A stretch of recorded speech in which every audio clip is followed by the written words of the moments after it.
Rise of the Dread Moon just released early, and some fans of HeroQuest have already done an unboxing. But first, there's an update in the Avalon Hill Discord server. On June 29th, they were wondering which miniature we wanted to see first, the Magus Guard or the Assassin. And the language of this week implied that they were going to be doing this pretty much weekly. So, the Magus Guard won, and they're the things that are like the Elven Dread Warriors, or the equivalent to them basically. They look pretty nice, and we can also see their stats on the card. They have 8 movement, 4 attack dice, 4 defend dice, 3 body points, 3 mind points, and can cast dread spells of Ball of Flame and Tempest once, just like the wizard can do spells once. And here's the comparison to the regular Dread Warrior. But then on July 3rd, the wind was almost taken out of Avalon Hill's sails, and ruined their plans for hype as people started getting their sets early. We have about 50 pictures to look at here, so I'm not necessarily going to speak in detail about every single little thing. First of all, this is the card back to the Alchemy cards. Looks very similar to the digital version.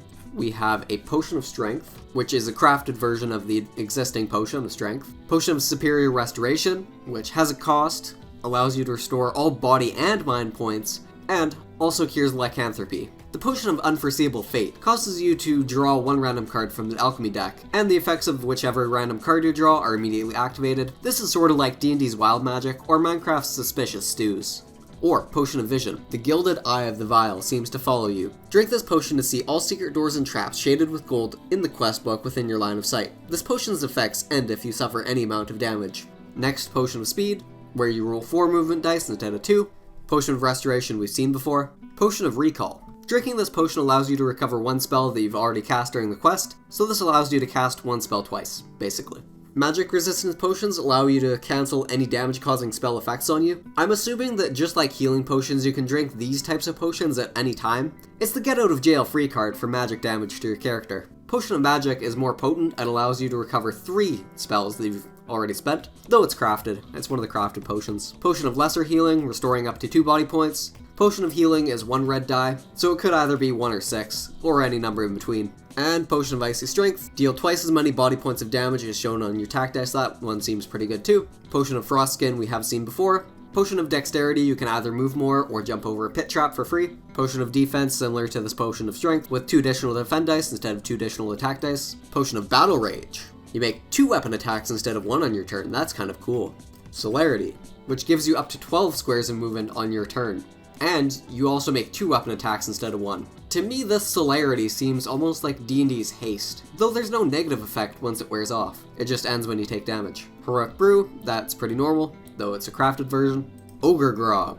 This is actually a -1. 3 out of 6 options on the combat dice cause you to lose 1 mind point. On any other result, you're unharmed, and you've just had a glass of grog. Potion of Battle. Reroll all of your attack dice. Oh, that would be good if you get a very bad attack, and you decide, nah, I'm not gonna go with that. I'd rather prefer to hit this monster instead of rolling all shields. Next is Dawn Shield. Grants you 1 additional defend die, and once per quest, you can force the attacking monster to reroll all their attack dice, and so that's good if, let's say, it's a powerful monster with 4 attack dice, like we saw with the Magus Guard, and they land all 4 hits on you, and you think you're going to defend very poorly against that. Spell Scrolls, it's basically the same things we've seen before, and now these, I believe, are artifacts. Phoenix Ash. You may use this artifact once per quest when any one hero is reduced to 0 body points to instead reduce them to 1. Immediately roll 1 red die. On a 5 or 6, this artifact is lost. So it's potentially a reusable revive item, in case you don't have any health potions on you. Scales of Elthorn. The enchanted armor grants you 1 additional defend die. When you attempt to resist the effects of a dread spell while wearing this armor, roll an additional die. This artifact may be combined with the helmet, shield, and or wizard's cloak. That's very interesting, you can actually stack this armor. I could be wrong, but with some of the other armor pieces, they're mutually exclusive. Cloak of Shadows. As an action, you may use the power of this cloak to become insubstantial. On your next movement, you move as though the spells Pass Through Rock and Veil of Mist have been cast on you. This artifact may only be used once per quest. That's very neat. And you could also have the wizard cast those spells on the person, and then to get out of a sticky situation, they use the Cloak of Shadows abilities. Raven's Talon we've seen previously, Caltrops we've seen, and Smoke Bombs. Use this item anytime during your movement. A thick cloud of colored smoke envelops any one monster adjacent to you. Until that monster's next turn, all heroes move unseen through the monster's space. so it's similar to Veil of Mist, but it's an item. Reagent Kit. You need an Alchemist bench to use the item, it can be used up to 5 times, and it's also what you use to craft potions with. Channel Dread we've seen before. Summon Spectres. This spell conjures up a group of undead to surround and protect the spellcaster. Roll 1 red die to determine how many spectres appear. And just like with Channel Dread, the effect varies depending on what the resulting dice roll is. Dreadlights. This spell surrounds any one hero in the spellcaster's line of sight with eerie tongues of ghostly light. All monsters roll 1 additional attack die when attacking the affected hero. The spell can be broken at once or at the start of the hero's future turns by the affecting hero rolling 1 red die. On a roll of 5 or 6, the spell is broken. The hero is fighting against something which isn't necessarily visible. It could be like a mental effect where only they are seeing it and seemingly going crazy, while the other players around have no clue what's going on. Looks like there's just 3 different spell ingredients here that are duplicated a couple times. Sacred Plant is used to restore 1 lost mind point, or you could use it to make Potion of Restoration or Holy Water. Mysterious Flowers we have seen before. Unidentified ingredients just create a random potion from the Alchemy deck, and you can also have Poison, where if you roll 1 combat die and lands on the skull, you lose 1 mind point. I find it interesting that it's mind points here instead of body points for poison. You'd think that it would be body points though. Maybe they're trying to balance things out here, figuring that maybe you'll take enough damage with body points from all the monsters in the quests. And now we can see all the cards with stats.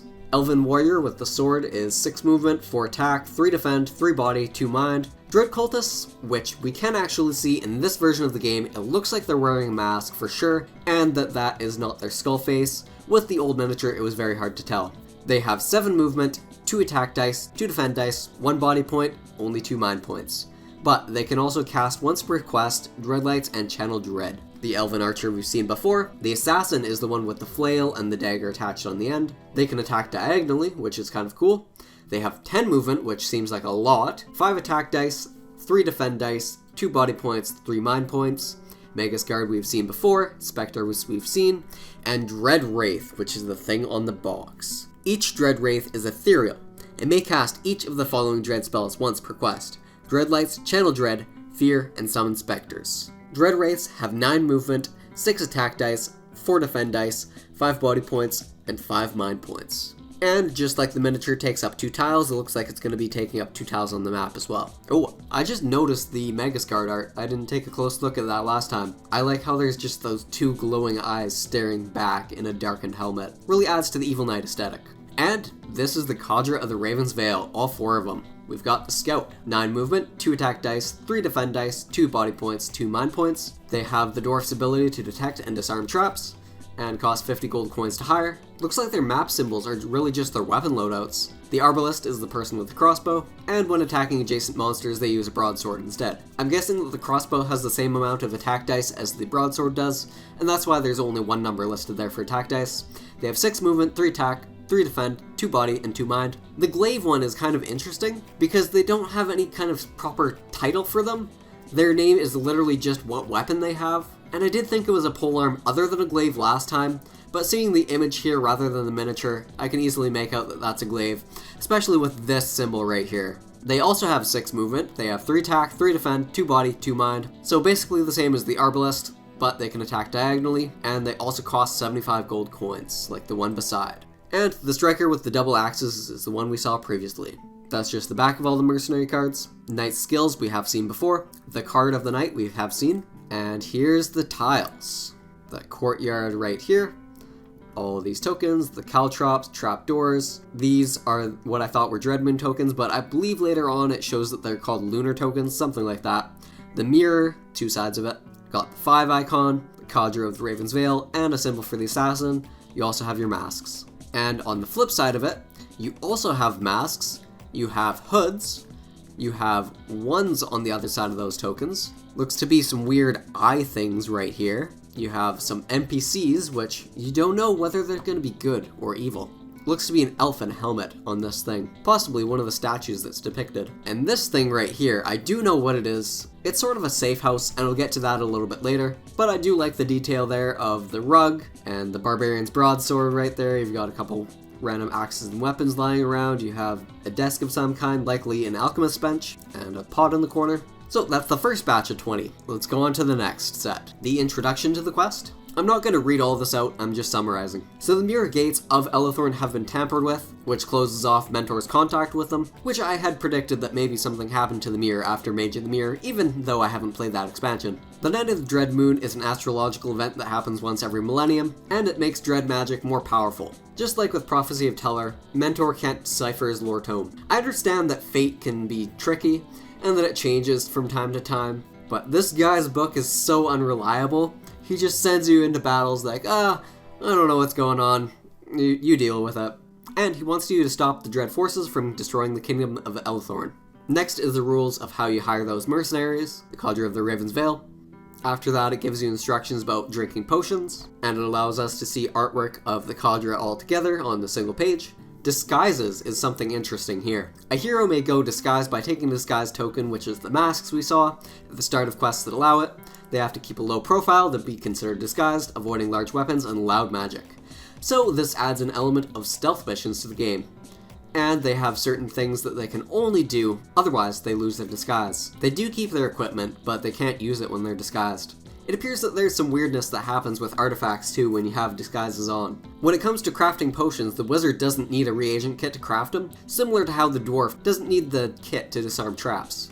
Here's artwork of that assassin, the same one that's on the card art, and another new element is reputation tokens. So these are the things with the symbol of Elithorn on it, and it's another currency besides gold in the game really. Also used on an underground market, which is also known as the black market. Without the full context of the quests, I have no idea exactly how that's going to be used, but it does seem cool. I like that image of the cultist. Monsters that are able to cast spells have them at will, which is the things that were written on the card art, and hideouts is the safe room thing I was talking about earlier. They don't have access routine to shops, but sympathetic people will bring them supplies and leave them in hideouts. In the safety of a hideout, heroes can patch up wounds and avoid guard patrols.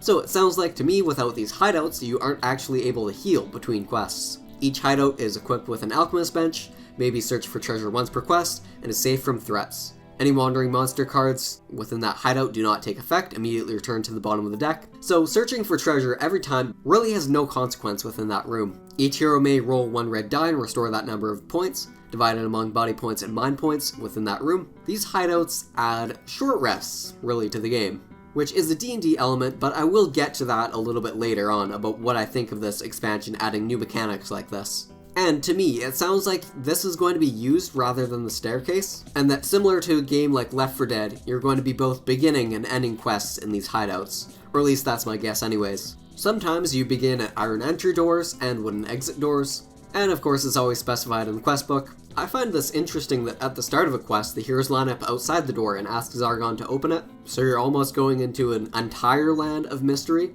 whereas in the first couple quests of the base game, you're just going down a staircase and you have at least one room of rest usually, unless you happen to roll a wandering monster there or something. Large monsters that take up more than one square can attack anything that's adjacent to it, so really their reach is a little bit increased. And we know how ethereal monsters work as well. They can't move into undiscovered areas, and black shields are what people use to hit them, instead of skulls, so you really have a 1 out of 6 chance to hit them. They are unaffected by traps, including caltrops placed by heroes, which some people guessed considering their ethereal nature. The hideout is temporary lodging for heroes. Sleeping areas, makeshift alchemist bench is included. Caltrops aren't only something that the heroes can place. Zargon also has hidden caltrop tiles marked on the quest map, and you don't place a hidden one on the board until a hero moves into it and triggers it. Monsters never trigger their own traps, similar to the base game, and caltrops stop movement if you do not roll a white shield. These things right here are the reputation tokens I was speaking about earlier. Oh, I didn't realize that this was all one tile for the plaza. I thought that these were separate tiles you would punch out separately. This tile indicates a large open air space in the city. Any room a plaza is placed over completely will not count as having walls, and the plaza will effectively extend into the corridors. If it cuts to any other rooms without covering them completely, boundaries of the plaza will count as walls along its borders with rooms it doesn't fully cover. Monsters in the plaza are inactive unless they are attacked, or an undisguised hero enters their line of sight, and it can't be searched for treasure. Ooh, the thing with eyes is a smoke bomb. Okay, I get that now. And I knew from looking at this page beforehand, these are the strange NPCs, where you don't know whether they're good or bad. This just tells you everything that's in here. Iron entrance door, wooden exit door, sorcerer's table, statues, trap doors, lunar charms, mirrors which act as portals, disguised tokens, a page with all the contents, which we can see here that the rack is the arcane prison, it's not a tomb. You have a nice little underground market page, which tells you how much items are worth when you sell and buy them. That's the next set of photos, and we have another 20 remaining, but it's mostly miniatures, so it should go quick this time. Here we have the Arbalist with their crossbow and sword, very nice. Next is the Striker, again another miniature with nice crisp detail.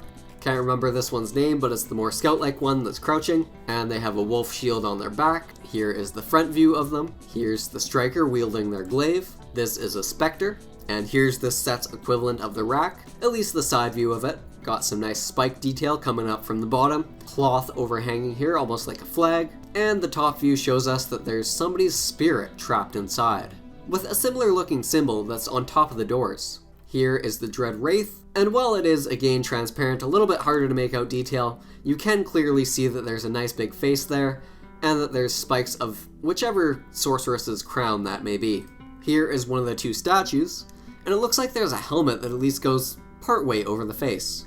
I like this big, prominent symbol of Elethorn right in the center of the base, and that crack detail right there beneath it. Here is the other statue, and to me it looks very similar to a Magus guard, though of course the symbol on the shield is different.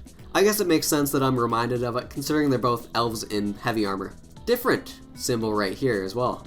Huh, looks very close but not quite the same. Here we have a better view of the sorcerer's table. I didn't realize quite how much detail there was with this little pattern beneath here, like on the trim. And as well, you can see the face detail for this nose is a little bit soft. That's kind of what's to be expected with this game at this point. All the skeleton faces were like that, though the eyes here are nice and deep set within the face, which is good. From here, it doesn't look like there's any writing written on this book, so you may have to write that in by hand or leave it blank. Nice view of the Magus guard, which Avalon Hill did post one. But this is also an independently posted one, so this is the actual product for sure that somebody's gotten. You can see a little bit of mold line on the shield, that would be easy to clean up if somebody wants to. I really like how crisp the detail is on this furniture.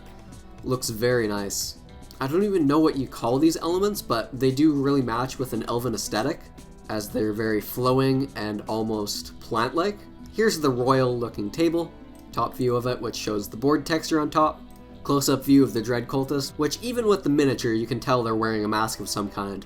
Though I suppose if you wanted to, you could paint their face to be like a real skull anyways. Guardian Knight, we've seen several times. The Assassin miniature, with their flail dragging on the ground, and their dagger in their hand, with the big crest of Elethorn right on their chest. I still don't quite know why she has her own token, and yet none of the other enemies do, because it made me think that she was part of the Cadre of the Raven's Veil, when she actually wasn't, unless they're going to maybe have something in the quests where she was a defector and betrayed the Cadre. I don't know. And finally, the two miniatures, which were also included with Mage of the Mirror, so they're probably exactly the same as the two that were in that. On July 11th, another vote occurred in the Avalon Hill Discord server, this time between the Assassin and the Dread Cultist. The Dread Cultist won out, and we have official pictures of them, though of course people have already shown those miniatures off.